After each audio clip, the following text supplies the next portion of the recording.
गुन्हे वार्ता पहिली खबर, पोलीस तपास, गुन्हे कायदा, पोलीस यंत्रणा, शोध वार्ता, गुन्हे वृत्तांकन, गुन्ह्यांचे उखल, गुन्हे पंचनामा, पहा फक्त अँटी क्राईम न्यूजवर।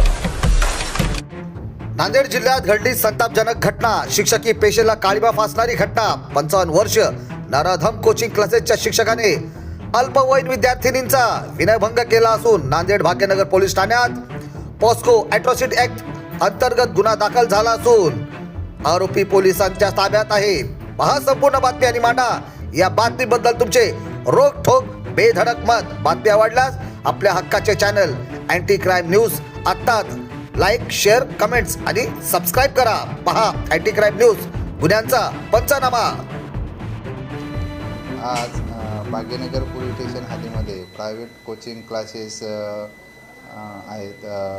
संभाजीनगर कॅनॉल रोडला प्रायव्हेट कोचिंग क्लास आहे। त्यामध्ये 7 ते 10च्या वेळामध्ये एका आरोपी नामे जो शिक्षक आहे नागेश जाधव यांनी त्यांच्याच कोचिंग क्लासमध्ये शिकणाऱ्या अल्पवयीन मुलीचा विनयभंग केलेला आहे। त्या अनुषंगाने गुन्हा दाखल करण्याची प्रक्रिया चालू आहे आणि आरोपीला ताब्यात घेतलेला आहे। आरोपीवर नवीन BNS ॲक्टचा कलम 74-75, पोक्सोचं 12 आणि ॲट्रॉसिटी 3-2-5A प्रमाणे गुन्हा दाखल झालेला आहे।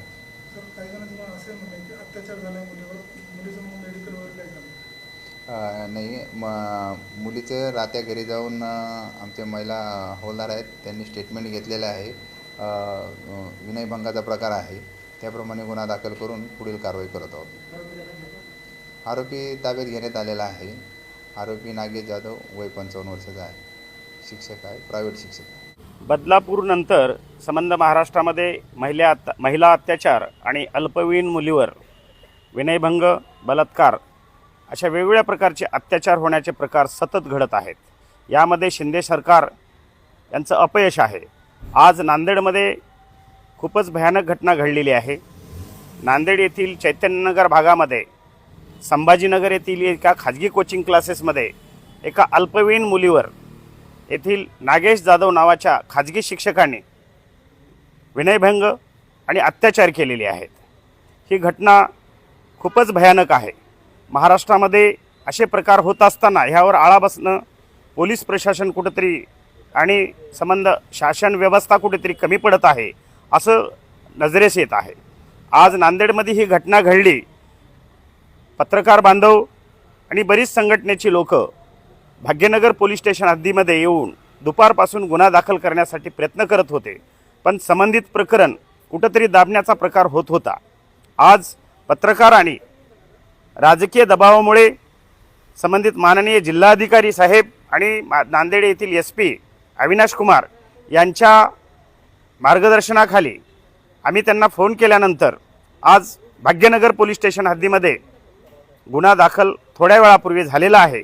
माझी एकच मागणी आहे संबंधित पोलीस विभागाला की ह्या मुलीवर जो अत्याचार झाला त्याची कायदेशीर आणि सखोल अशी चौकशी होऊन संबंधित आरोपीला जास्तीत जास्त शिक्षा व्हावी अशी माझी विनंती आहे। पोस्को अंतर्गत त्याच्यावर गुन्हा दाखल झाला, त्याला जामीन मिळू नये आणि अशा गुन्हेगारावर आळा बसवण्यासाठी कठोर कार्यवाही व्हावी अशी वंचित बहुजन आघाडीच्या वतीने मागणी करण्यात येत आहे। गुन्हे वार्ता पहिली खबर, पोलीस तपास, गुन्हे कायदा, पोलीस यंत्रणा, शोध वार्ता, गुन्हे वृत्तांकन, गुन्ह्यांचे उखल, गुन्हे पंचनामा, पहा फक्त अँटी क्राईम न्यूजवर।